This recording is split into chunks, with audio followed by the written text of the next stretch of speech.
How much do you sleep? About 6 hours. Oh, that's pretty good. Hey, welcome back to the channel. My name is Elon, and today we're going to talk about a tweet by Elon Musk where he gives some sleep tips, some of his maybe personal sleep recommendations that he follows, talk about it, and give my own additional tips for improving sleep quality. Make sure you click a like and subscribe as well for future videos about optimizing your health and performance. Do it! So this is a tweet in question. He tweeted on July 11th, 2022, for improved quality of sleep. Raise head of your bed by about 3 inches or 5 centimeters and don't eat 3 hours before bedtime. And there was some people asking what is the reasons for that, why these things help. And Elon also responded, good chance you're experiencing at least mild acid reflux at night, affecting quality sleep without conscious awareness.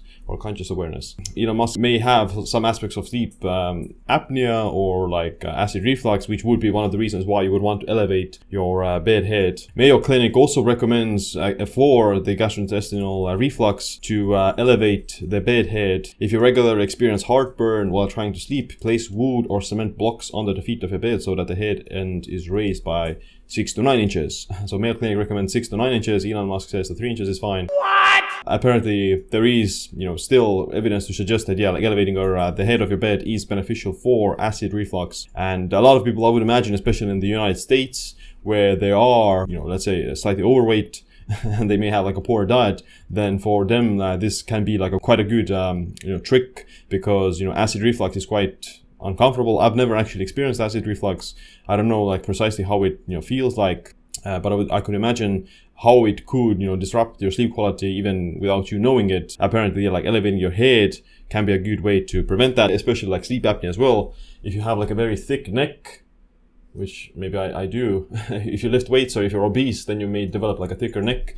I don't have any sleep apnea issues. I sleep very well. I don't have like this pillow that lets my head sink in like that. You don't want to sleep with your head like in the back of your spine or something. Like you want to still have like a little bit of elevation or support, strong support with the head, so that your like neck wouldn't sink in and your tongue wouldn't drop into your throat.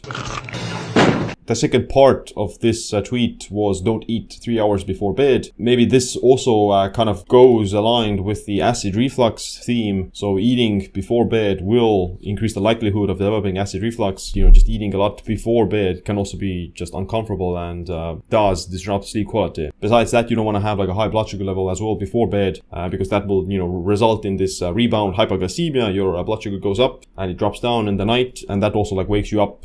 To prevent that, you just want to make sure that you don't have like this massive blood sugar spikes and swings before bed. And I mean, you would probably feel more comfortable as well with a slightly like emptier stomach. That is also like quite subjective. Some people need to eat before bed, others don't. Yeah, like the safe spot would be like maybe at least 2 hours, but 3 hours is very good. 3 to 4 hours is probably optimal, but at least 2 hours would be good enough. Elon Musk also has been last year talking about how he only sleeps about 6 hours. I tried less, but total productivity decreases, which itself isn't, actually bad. Yeah, it's actually very good for someone who works that much. 6 hours, you can definitely get away with it. He doesn't appear to, I don't think he's like, working out a lot. He probably doesn't work out at all, but, if you don't work out, then you can easily get away with only 6 hours. If you work out a lot, like you're an athlete or you have like a physically demanding job, then you probably need like, 7 to 8 hours or 9 hours even. But yeah, like if you don't have that much of physical demand, then 6 hours is perfectly fine. I don't find myself wanting more sleep. So overall, I would say that those recommendations that Elon Musk gave to raise your head and not eat before bed, they're definitely legit. They do improve sleep quality in at least people who have like acid reflux or sleep apnea, those things. For average people may not notice that big of an effect if they just elevate their head, but I would still think that it's worthwhile to try them out.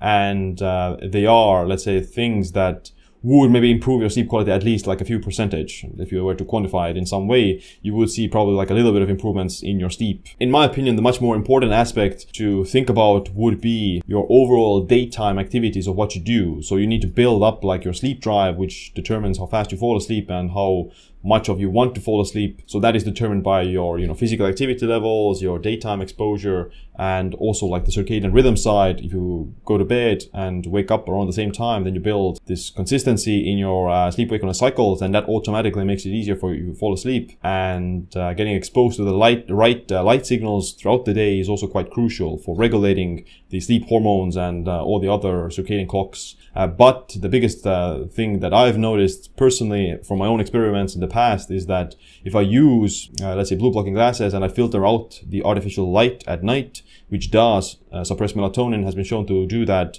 then I get about like 15% increased deep sleep based on my Oura Ring data that I've collected.